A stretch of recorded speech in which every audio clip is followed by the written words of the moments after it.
Hello बच्चों, class 11th में physical में आपका 4th चैप्टर कंटिन्यू है। चैप्टर का टाइटल है गुरु शिष्य संबंध एवं शैक्षिक इकाई, जिसके 2 पार्ट आपने पढ़ लिए थे और आज हम पढ़ रहे हैं गुरु शिष्य संबंध का बचा हुआ भाग।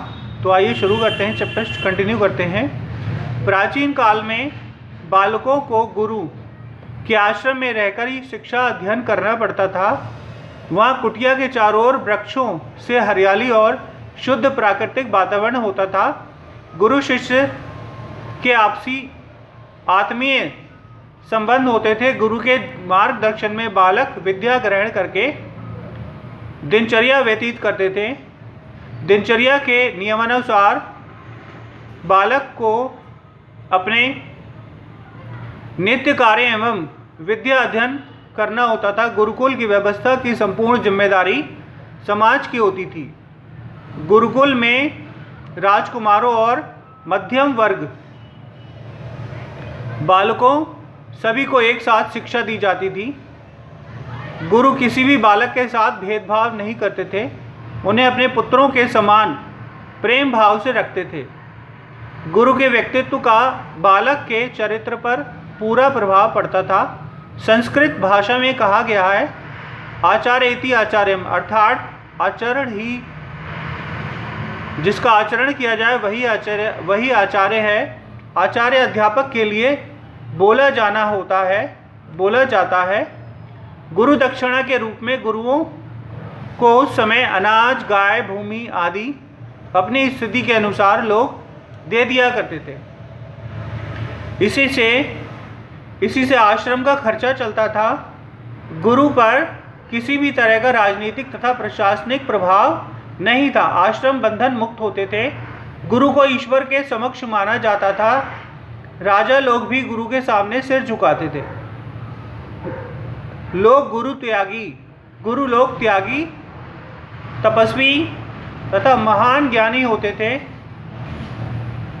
छात्रों के प्रति उनके हृदय में गहरी प्रतिबद्धता होती थी। ज्ञानार्जन हेतु वे अपना संपूर्ण जीवन लगा दिया करते थे। गुरु के आचरण, स्वभाव, संस्कारों का छात्रों पर पूर्ण प्रभाव था। गुरु स्नेह, प्रेम आदि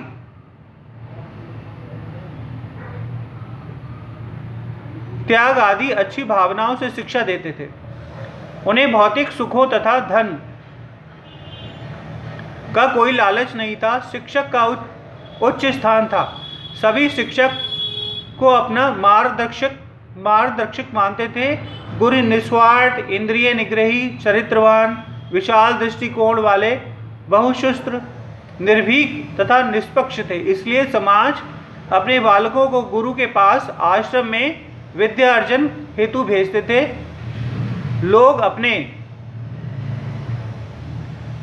बालकों आदर्श, चरित्रवान, गुणवान बनाने हेतु गुरु आश्रम में भेजते थे। गुरु शिक्षा परंपरा के लिए भारत विश्व में प्रसिद्ध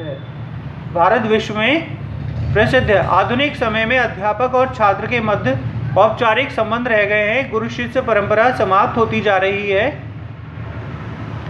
मध्यकाल तथा ब्रिटिश काल में भारतीय समाज पर अनेक आक्रमण हुए, अनेक आघात हुए तथा समाज पर इनका दूरगामी प्रभाव पड़ा। समाज में अनेक विकृतियां आ गईं। इसके समाज के समान ही शिक्षा का क्षेत्र भी प्रभावित हुआ। आज शिक्षक का उद्देश्य धन कमाना हो गया है। इसलिए आजकल शिक्षक को समाज में अलग सा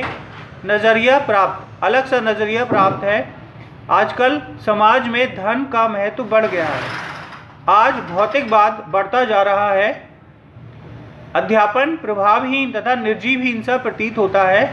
बालकों के भविष्य निर्माण हेतु अध्यापक एक शिल्पकार की भांति होता है। अध्यापक नई पीढ़ी का मार्गदर्शक तथा सामाजिक परिवर्तन लाने वाला माध्यम है।